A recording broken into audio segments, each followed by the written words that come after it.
Hello, hello, folks. It's me again, the Solo Gamer, and I am back with something I talked about recently, and this is Crusader, No Remorse for the PlayStation 1.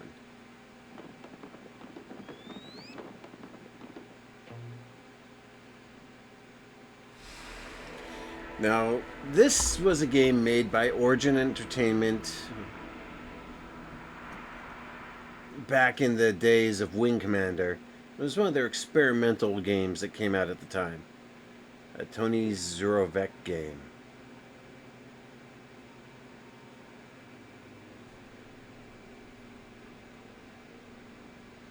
2196.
Yeah, get wrecked, Ed 209, or you freaking knockoff.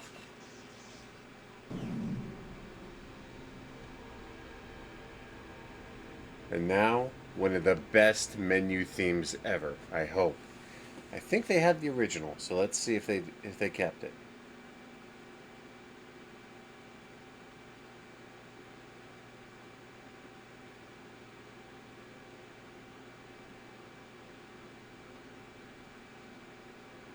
Oh, they didn't.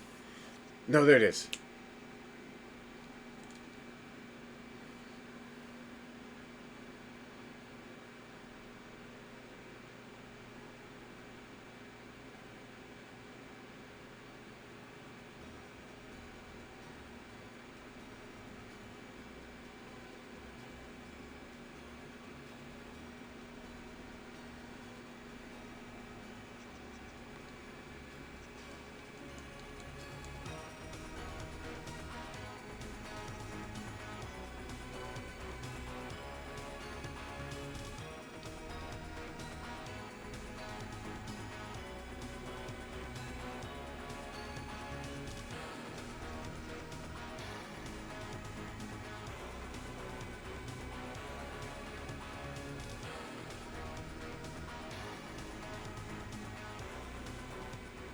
Ah.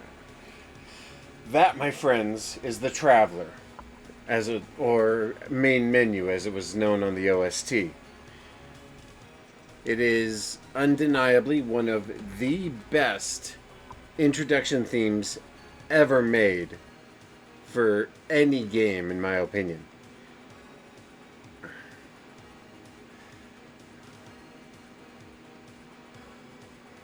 Now, as you can see, this game was a unique game at the time for having a very complex, very impressive control scheme that took full advantage of the PlayStation controller. Ironically, though, it did not take advantage of the PlayStation controller's analog support, so it may have simply come out before it was readily available, or they simply chose not to. I honestly think it doesn't matter because the game's isometric nature doesn't lend itself well to that kind of thing anyway. But let's get started. We'll do Weekend Warrior. Here we go. Rabcom 5 transmission. First, let me say welcome to the Resistance, Captain. I'm sure you realize that Central thinks you're a spy. But I've reviewed your debriefing tapes, and I have a hunch that I understand what makes you tick. Enough so that I've persuaded Central to give you a chance. One shot to prove your sudden change of heart. You are to spearhead an attack to take a consortium refinery offline. Permanently. An informant will meet you there and provide you with a security card that will allow you entrance into the facility. Your principal objective is the thermal coupler on the 4th level. Once you have placed the pack, one of our extraction specialists will contact you with coordinates of the nearest teleport pad we can commandeer. Consult your data link if you have any further questions. Good luck. Maxis out. Here we go.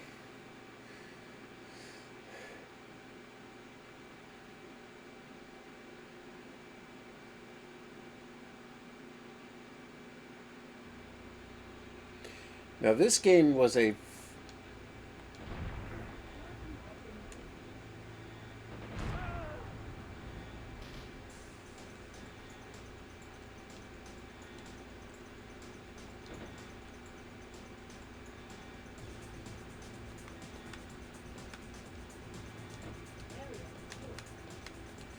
Now here's where the game gets interesting. The character has different abilities, but one of the abilities he has to make use of is the ability to access and use various things in the environment. Now the way this game does it, which unfortunately was not working on the Sega Saturn that I could identify, is you tap a button and it targets an item in your vicinity. You then hit the use button and it uses that item for you.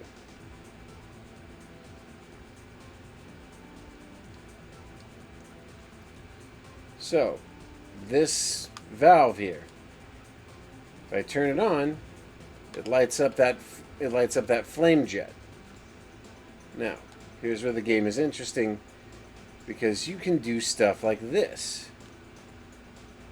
You can sidestep, or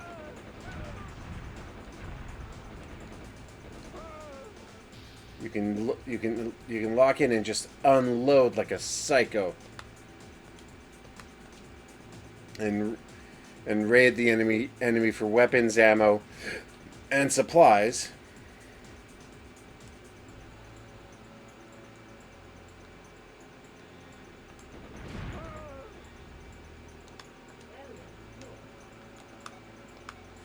However, you have to be aware of the fact that everything you do can have consequences.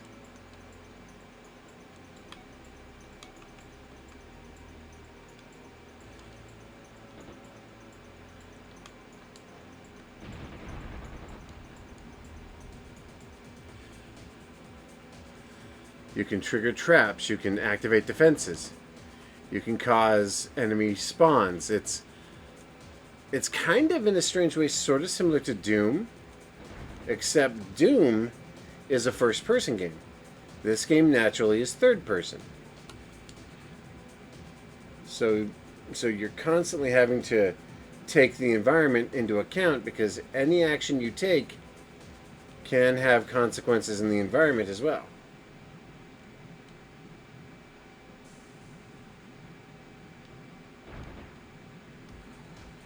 You also got to get used to the control scheme.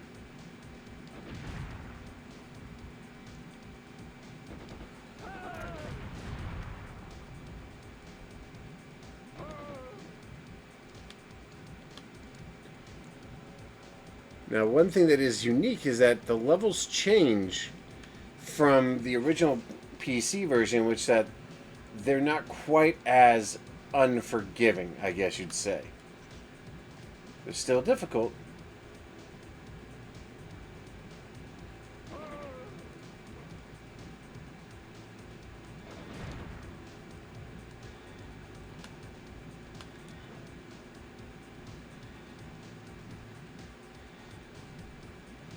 But you can still navigate through them pretty easily.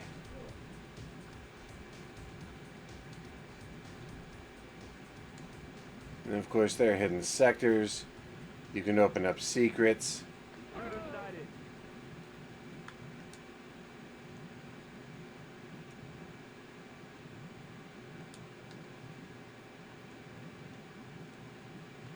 You can actually do jumps. Whoops.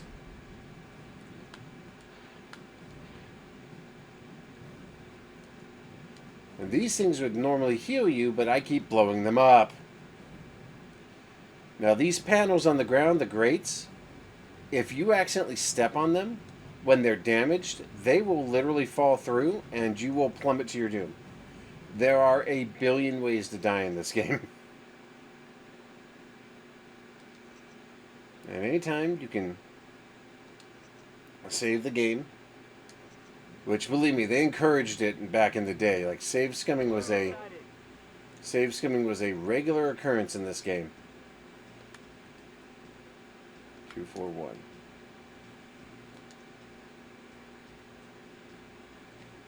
So it says the code is 241, which means if I come here and activate this, 241, done.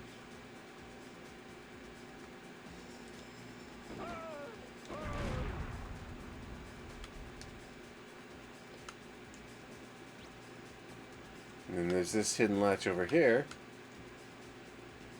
But let's say I'm not ready to go there yet. Let's say I decide I want to check out this teleport pad instead. Well, I can save the game, run over here. I get teleported here.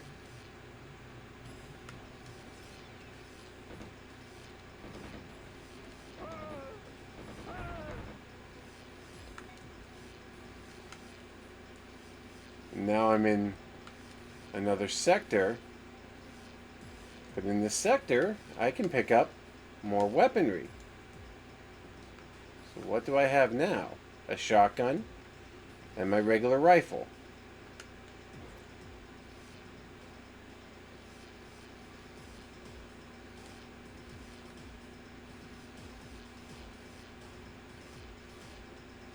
Aw, there's a little robot in here. That's cute.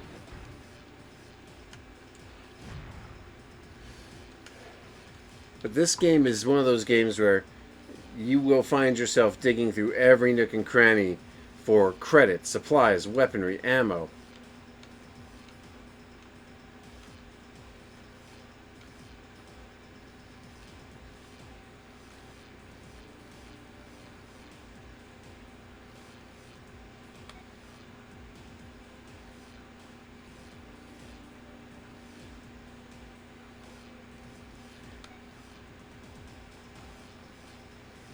And then I can switch back and forth between this heavy shotgun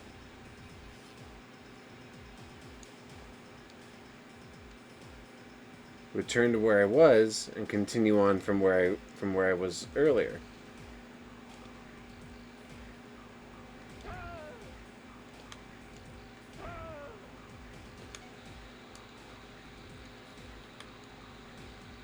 Now watch this.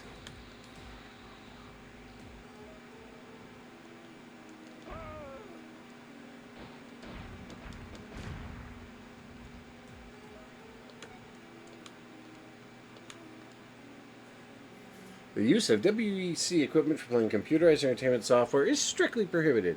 Return to work immediately. A little bit of developer in joke, but at any time, if you want to, you can check you can change the controller settings, you can change the relative motion of the game, and of course, save the game again.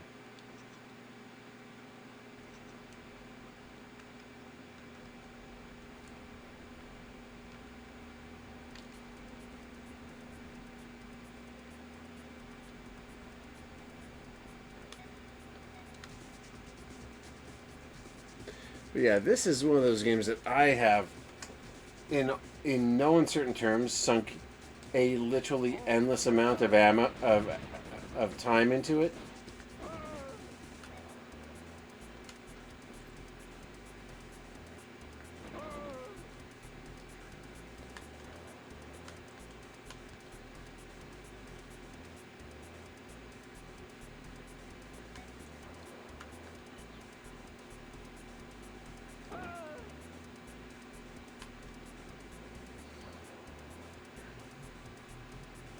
And a large part of this game is about tactical movement and engagement.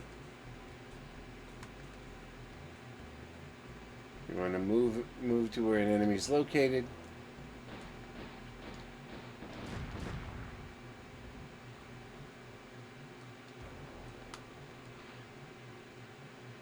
Let's say you're running low on supplies.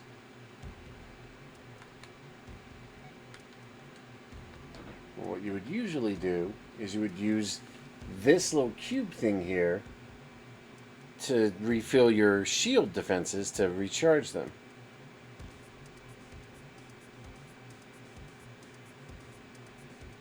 I just need to remember what the actual controls for that were.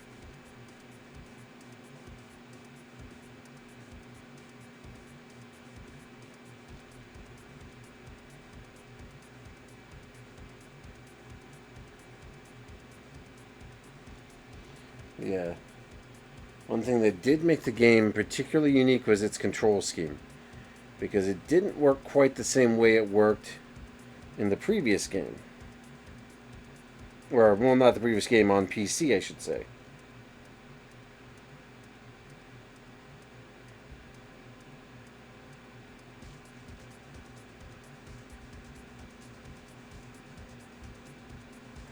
But what you would do is, if you wanted to use this, is you'd press triangle and press up, and it would instantly use whatever item you currently have equipped. You could also, there are also hotkeys like left, right, and down that do specific items that may be in your inventory. Anyway, now that I'm partially recharged, the next step is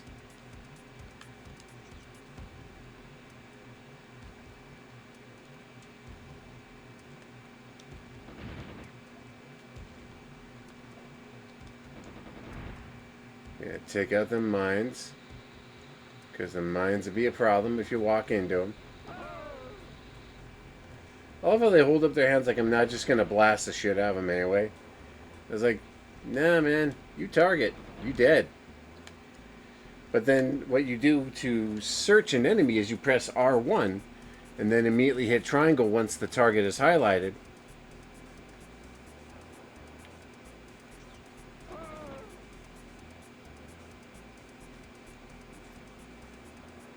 Oh, here we go. Now we're going to get to some fun. Because now you can make use of this remote control combat robot. Now these things are great because they allow you to turn the tide on your enemies using their own weaponry.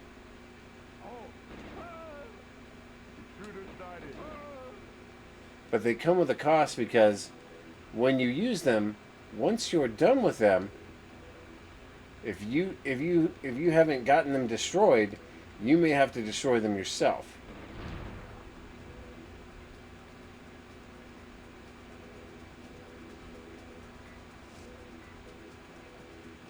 So now, let's say I want... Yes, and now you're dead. But this thing regenerates my health, or regenerates specifically my energy levels. So I'm fully recharged on my shields, which means I can now rush out and get back into battle.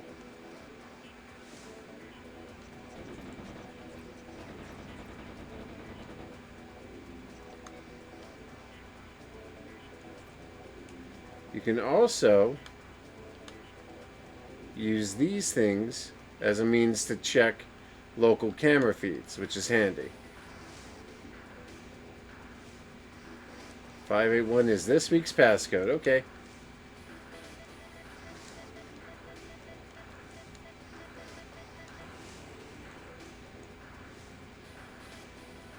The blue key card is mine, which means I now have access to the next area. But before I do that, I'm going to kill him, take his crud, rob this thing,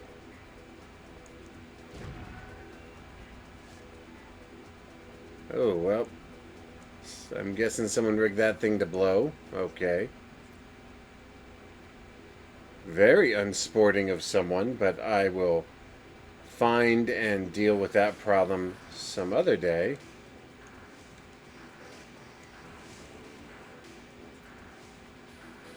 For now, I'm going to recharge my shields.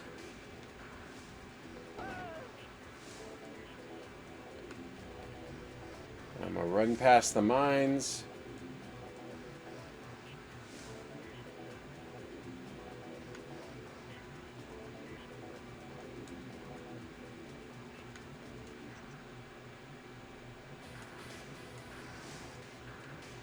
Now I gotta find the blue door, or the door with the blue key card on it.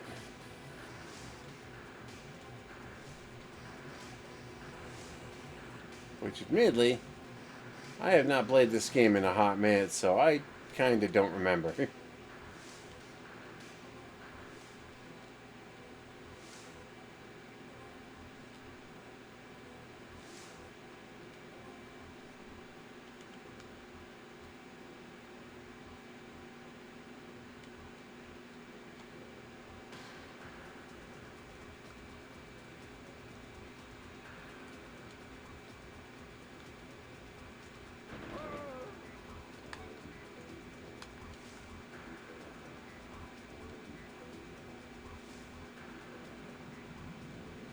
Nope, I am right back where I started.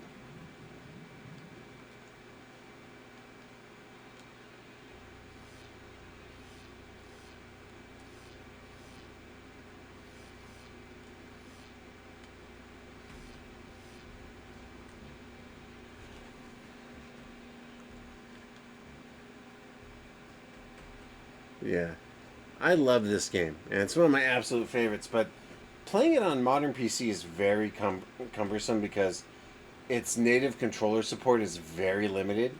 Because at the time, even having a 4-button controller was a rarity. And having anything more than a 4-button controller was exceptionally uncommon.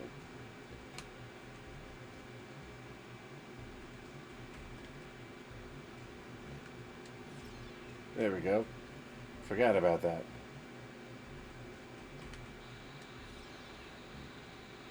But now,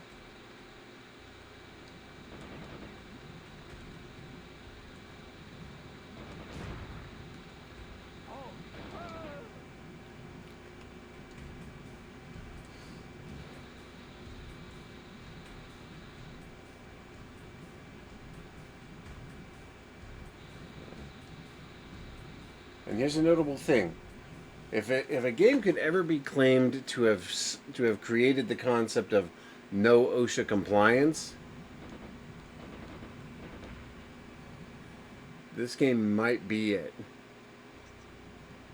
Because horrible guardrails, flame jets everywhere.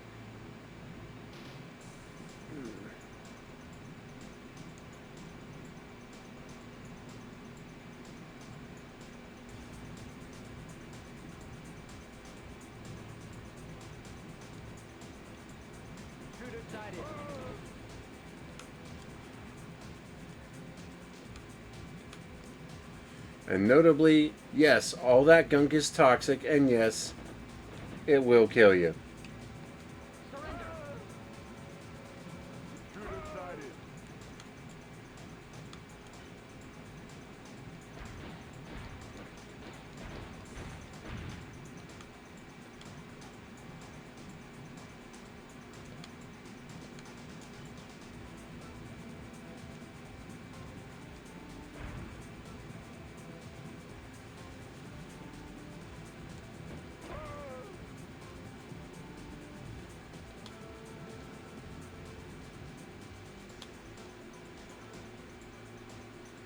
But yeah, like once you max out the amount of clips you can hold, you're kind of stuck with what it is.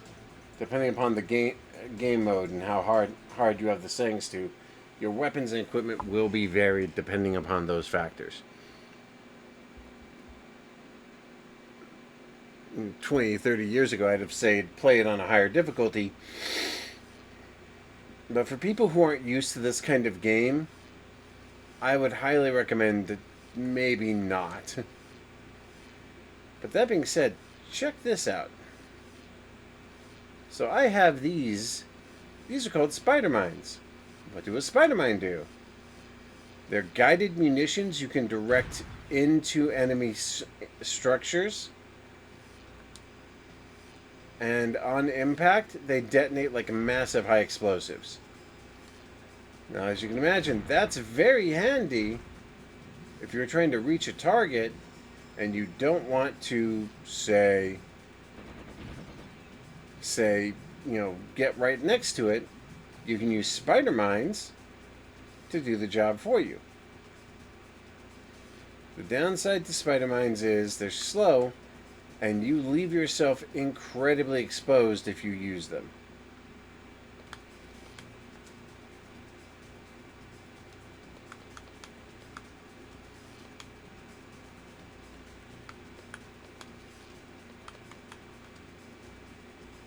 There you say, slight difficulties. Please stand guard.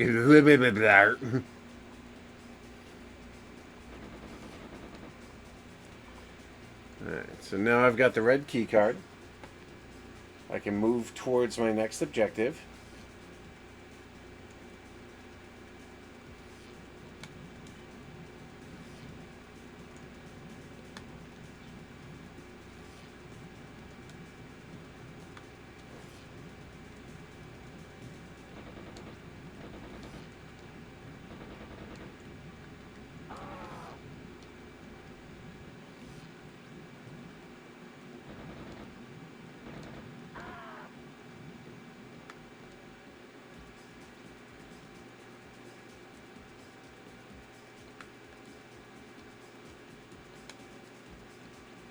.283 is the passcode for that door.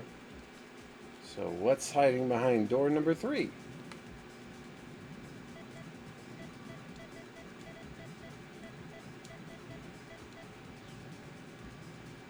Ah, more hapless victims.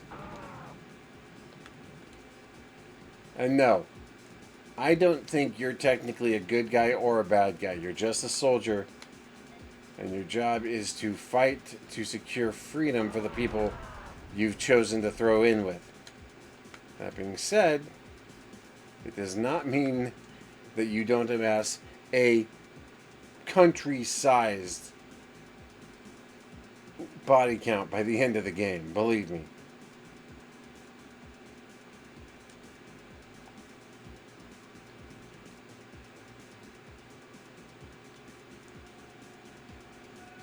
And see, there's my health restored.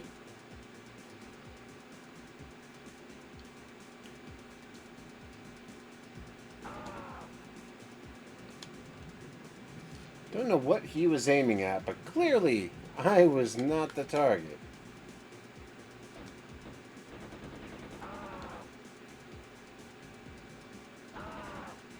See, everybody be catching strays up in this biz.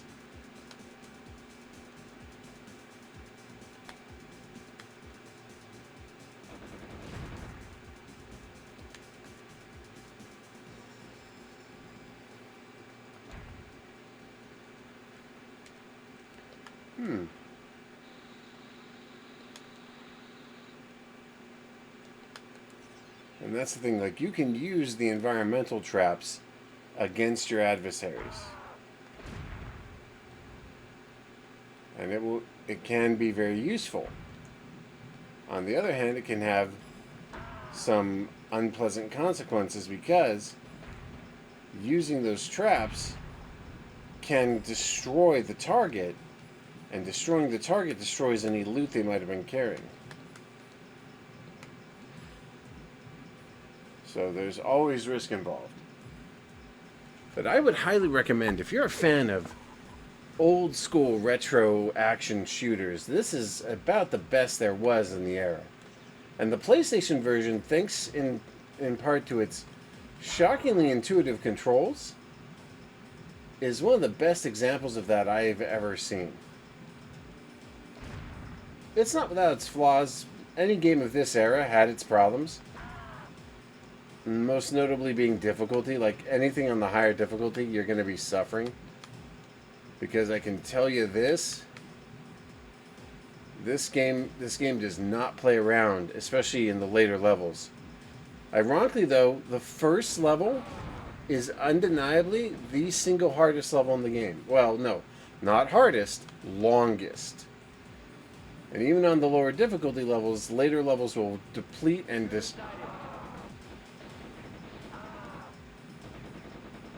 later levels will rapidly deplete and dismantle all your ammo supplies in very short order. But see, that's what I'm talking about.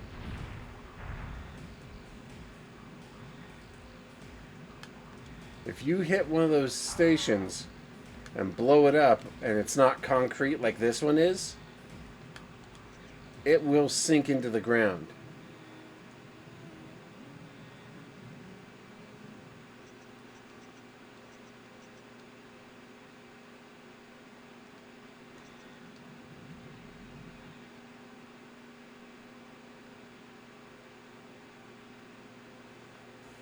Rebcom 5. Here's a security card to get you past level 3. Watch out on level 4, though. There are mechs patrolling beyond that point. Listen, you've got to tell Central that they've got to find someone else to handle the meetings. I am jeopardizing my cover being here with you like this. I'm just a scientist, and I'm afraid that people are getting suspicious back at the lab. Hurry! The guards are coming! Alright, so.